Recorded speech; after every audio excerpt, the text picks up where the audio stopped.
Olá pessoal, tudo bem? Sou o professor Edson Dias, professor de Sociologia, e hoje eu estou trazendo mais um debate em torno dos movimentos sociais. Só que agora nós vamos aprender como que os movimentos sociais eles são estruturados, beleza? Então eu sugiro que vocês peguem aí o caderno, a caneta, o lápis, a borracha, crie todo um ambiente de estudo, que eu tenho certeza que assim você vai ter aí um aprendizado de muita qualidade. Então vamos lá pessoal, vamos para a aula de hoje.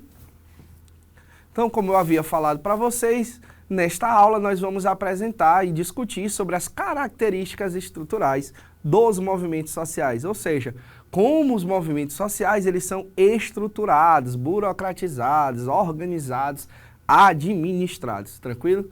Então, na aula anterior, nós vimos aí sobre a questão dos movimentos sociais como fenômenos históricos, como resultados de configurações históricas. Agora nós vamos ver como os movimentos sociais eles se organizam internamente, né? Como é que eles estão ali estruturados, ok, pessoal? Então vamos lá. Então o primeiro ponto que eu trago para vocês é o caráter coletivo e a identidade social.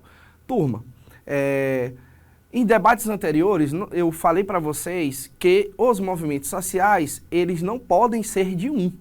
Os movimentos sociais, na verdade, revelam, por exemplo, insatisfações coletivas. Portanto, os movimentos sociais, eles são como se possuem características coletivas, obviamente, né, e para ser configurado aí um movimento. Então, a primeira característica, a primeira estrutura dos movimentos sociais são os seus caráteres coletivos, ok? Não pode haver movimentos sociais de uma pessoa, certo? De duas pessoas, mas sim de uma coletividade, ok, pessoal? Então, isso que a gente precisa sair daqui sabendo.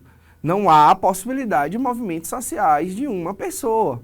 Todo movimento social possui um caráter coletivo. E esses caráteres coletivos e essas circunstâncias que unem essas pessoas vão formando o que a gente vai chamar de identidade social, ok? Você pode até simpatizar ali com um movimento ou outro, mas geralmente as pessoas que fazem parte do movimento elas compartilham uma identidade social em comum, ok? Compartilham, por exemplo, uma dor em comum, né? Compartilham uma característica étnica em comum, uma característica de gênero em comum, certo? Então, observem como todas essas organizações, todas essas manifestações, elas vão produzindo ali uma identidade social. Então, de acordo com Melucci, né, os movimentos sociais são ações coletivas organizadas. Por isso que eu destaco aqui para vocês as palavras ações coletivas e organizadas. Porque, obviamente, todo movimento social é coletivo e todo movimento social tem uma organização, correto? Óbvio, você não pode sair aí aleatoriamente, eu não conheço nenhum movimento social que sai aleatoriamente, aí do nada se forma e faz uma pressão. Na verdade, ali você tem uma estratégia de organização quando há algumas manifestações.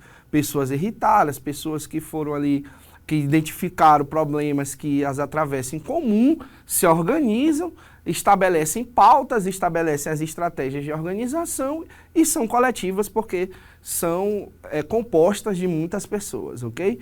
Então, esses movimentos sociais, que são ações coletivas organizadas, são formados aí por pessoas que compartilham valores, objetivos e sentimentos de pertencimento. Então, observe, pessoal, a identidade sendo formada bem aí, porque se eu compartilho valores, objetivos e sentimentos comuns com os outros, eu tenho uma identidade específica ali. Tem algum elemento que nos identifica e faz com que nós nos organizemos de maneira coletiva e criemos ali um movimento que vai ser refratário à estrutura de poder que está ali nos vitimando, né? Que está ali nos prejudicando, nos lesando. Então, observem como as identidades elas são construídas a partir de sentimentos compartilhados em comum.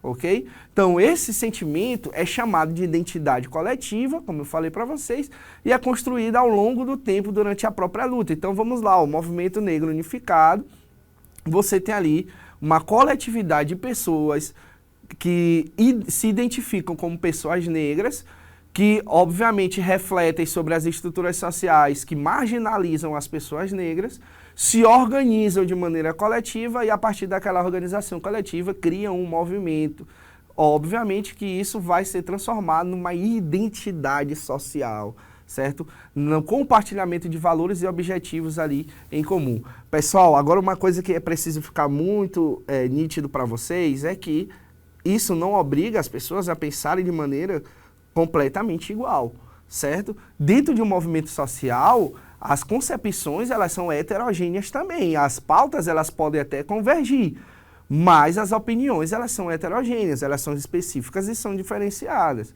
ok? Então, por exemplo, dentro do movimento, eu posso pensar estratégias de condução de ações diferentes do meu companheiro ali, da minha companheira que faz parte do mesmo movimento, certo? Então, as pessoas que compõem a organização, elas podem pensar de maneira distinta.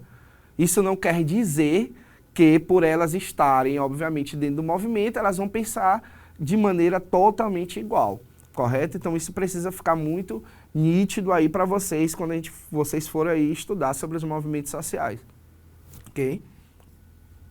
Então um exemplo que eu trago para vocês, inclusive eu já até citei ele, é o Movimento Negro Unificado, né, o MNU, que foi criado aí em 1978, então vamos recordar historicamente essa data. 1978 nós temos o quê?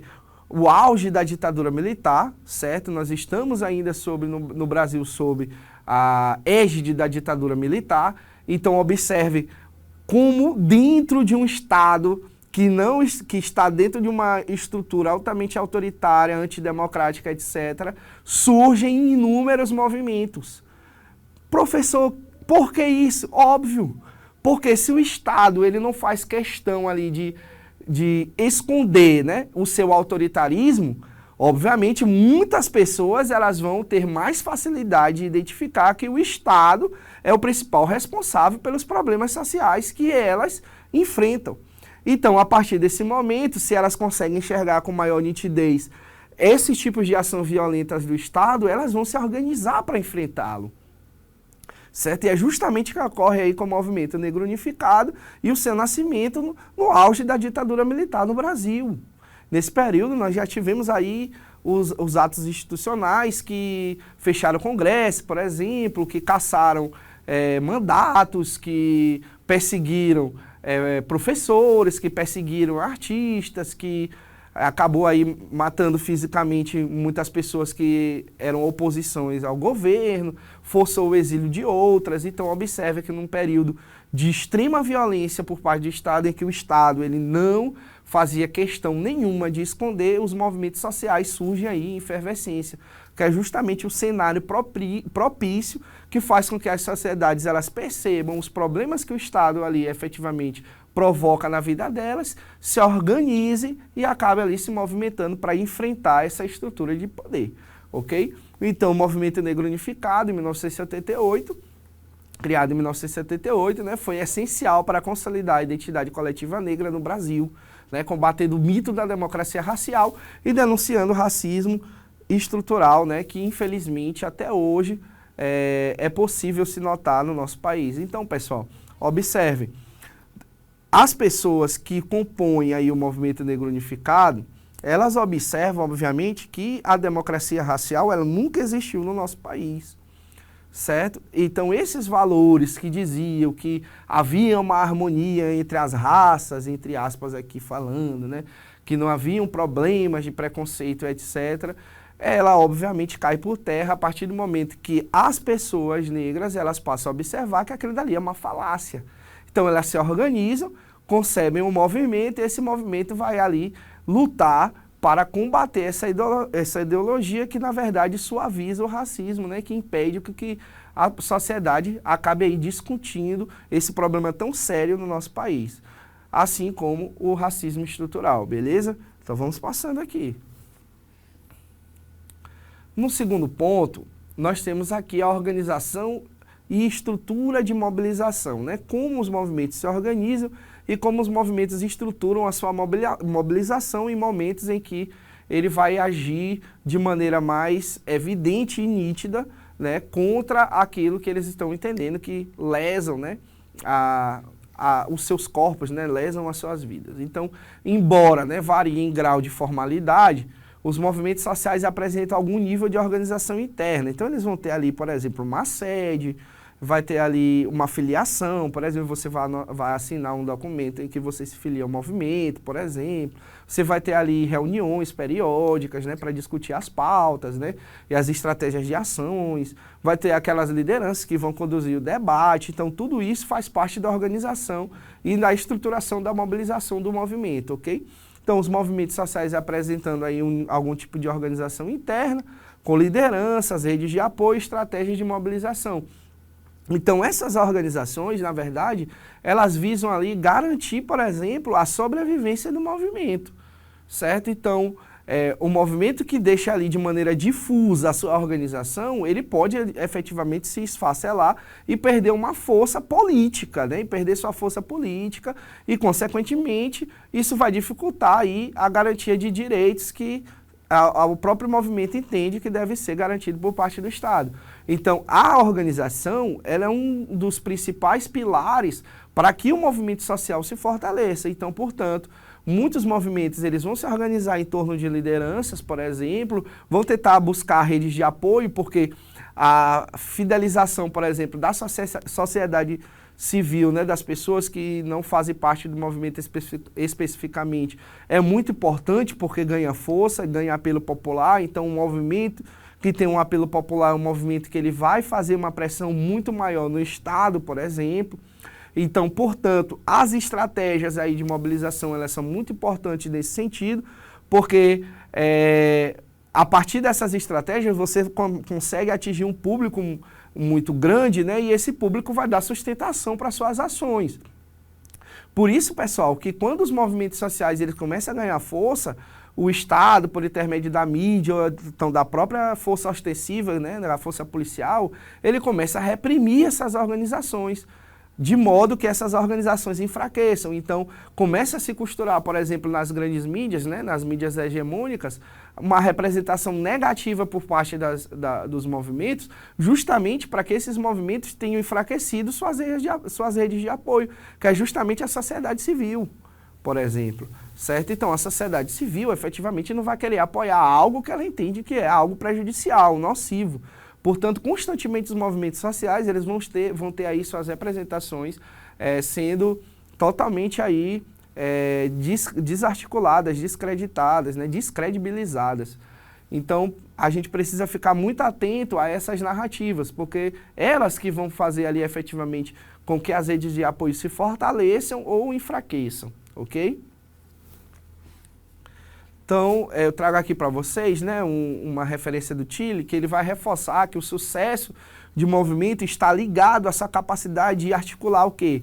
Recursos humanos, financeiros e comunicacionais. O que ele está querendo dizer com isso?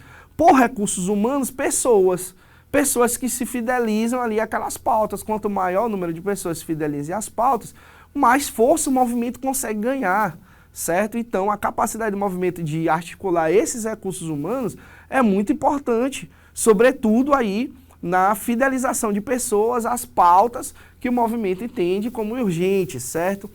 Um outro ponto que o Tilly também vai levantar é o ponto de vista financeiro, né? Que é justamente para poder fomentar as ações e as suas estratégias de ações, pessoal. Às vezes o movimento precisa se deslocar até uma sede do governo, por exemplo, né? No caso do Brasil, até a capital federal. Nem todos os componentes do movimento residem em Brasília, então pode ter uma situação como essa. Isso aí é só um exemplo aqui que eu estou dando para vocês. Então, a captação de recursos financeiros ela é muito importante também para a efetividade das ações do movimento social específico, certo? Em questão.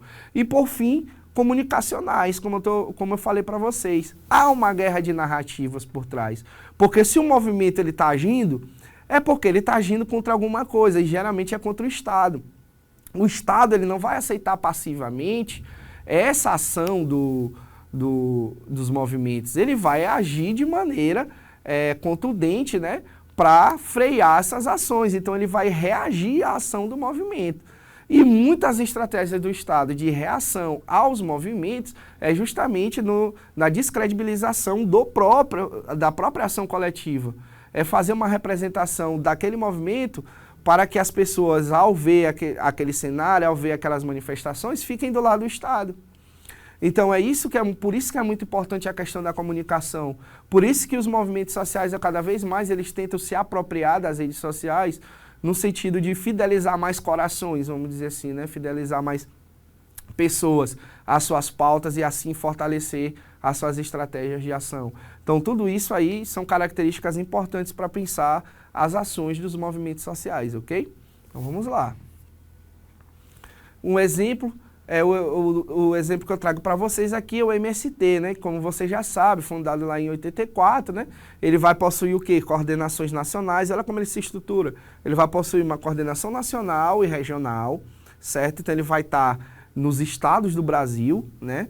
Ele vai possuir uma escola de formação que vai servir ali para construir espaços de debates em torno das pautas do movimento. Então as crianças nos assentamentos vão frequentar essas escolas de formação, não somente as crianças, mas todos os integrantes do movimento, né, para que o movimento seja fortalecido. E aí um vetor de fortalecimento do movimento é a educação, né, a formação. Eles vão possuir meios de comunicação próprios, né, principalmente aí nas plataformas digitais, para garantir a divulgação aí das pautas, né, para garantir a divulgação dos seus projetos, etc., e garantir, a partir daí, a continuidade das suas lutas pela reforma agrária. Então, observe como a organização e a estrutura de mobilização é muito importante, com as organizações nacionais e regionais, uma escola de formação, por exemplo, e a comunicação por veículos próprios, ok? Então, observe como essa estrutura aí, ela consegue deixar de pé o movimento. No terceiro ponto, pessoal, nós temos aqui os objetivos e demandas, certo? Os movimentos sociais, eles possuem metas específicas, né, que podem ser reformistas, que é dentro da ordem existente, né, ou revolucionária, que é de transformações profundas na estrutura social. Então, por exemplo, algum movimento social pode entender que o sistema capitalista ele é o suficiente, mas que ele precisa de alguns reparos para ele poder ser lá, digamos, perfeito, ok? Para ele poder ser menos cruel. Então, essa é uma postura reformista. Você tem uma casa velha, você não quer destruir aquela casa e você vai lá ajeitar um telhado, vai fazer um reboco, né? Vai pintar, vai trocar o piso, isso são reformas. Agora, se essa mesma casa velha você começar a observar que essa casa já não tem mais condições, é preciso derrubar, destruir e construir uma nova, aí você está dentro de um movimento que é revolucionário. Então a diferença dos reformistas para o revolucionário é que um quer fazer reparos da estrutura já vigente e o outro quer destruir para construir uma nova estrutura. Então os movimentos sociais eles podem ser tanto revolucionários quanto reformistas, ok? E aí o Manuel Castells, né, ele vai explicar que os movimentos sociais eles transformam sentimentos difusos de injustiça, ou seja, as pessoas sabem que elas sofrem injustiças sociais, mas essa injustiça ela não está organizada, ela está ali pulverizada no meio da sociedade, então é necessário criar uma pauta que unifique esses sentimentos difusos e ali haja uma organização, né? Então, os movimentos, segundo Castells, eles vão pegar esses sentimentos difusos, vão transformar, né, em demandas concretas, canalizando indignação e ação política. Então, eles vão pegar, vão tentar construir, obviamente, uma espécie de conversão, né, de convergência, uma unidade para fazer com que esses sentimentos difusos, né, não atrapalhem a organização. Então, a ideia dos movimentos é organizar insatisfações, né, mesmo que elas estejam aí de maneira difusa na sociedade, ok? E aí o exemplo é o movimento feminista, que conquistou o voto lá feminino em 1932 no Brasil, né? Hoje reivindica igualdade salarial, combate à violência de gênero, maior participação política aí, das mulheres, ok? Então, observe que pegou insatisfação na questão do recorte de gênero feminino, organiza uma pauta, uma unidade para enfrentamento e conquista dos seus objetivos. O quarto ponto, né, que é a conflitividade e a relação com o Estado. Os movimentos sociais eles vão expressar aí o quê? Conflitos entre diferentes grupos, obviamente, geralmente eles nascem dentro de contextos assim, né, que favorecem esse tipo de conflito, e geralmente se posiciona frente ao Estado, que é efetivamente quem ali é o principal responsável pelos problemas, né, sociais. Então, seja para negociar, pressionar ou contestar. Alan Torrani vai definir os movimentos sociais como lutas pela historicidade, né, isto é, disputas sobre o rumo da sociedade e o controle dos recursos culturais e materiais que geralmente o Estado ali tem o poder de já está no controle e o poder de mediar, por exemplo, interesses antagônicos. O exemplo é o movimento Direta Já, que eu já falei para vocês, né, que foi aí um exemplo de conflito aberto com estrutura política da ditadura, pressionando pela realização de eleições diretas para presidente e outras situações, e vai ter ali conflitividade, obviamente, com o próprio Estado. No quinto ponto e último, nós temos aqui as estratégias e repertórios de ação, né? Os movimentos sociais, eles vão utilizar aí diferentes formas de ação, conhecidas como repertório de ação coletiva. Isso que são as estratégias, né? E essas estratégias, pessoal, elas podem incluir passeatas, greves, ocupações, boicotes, campanhas digitais, manifestações culturais, das mais variadas ordens. A partir daquilo que o movimento ele vai entender como mais eficaz, né, para o alcance dos seus objetivos, ok? Então, pessoal, são com essas palavras que eu me despeço. Até uma próxima. Valeu!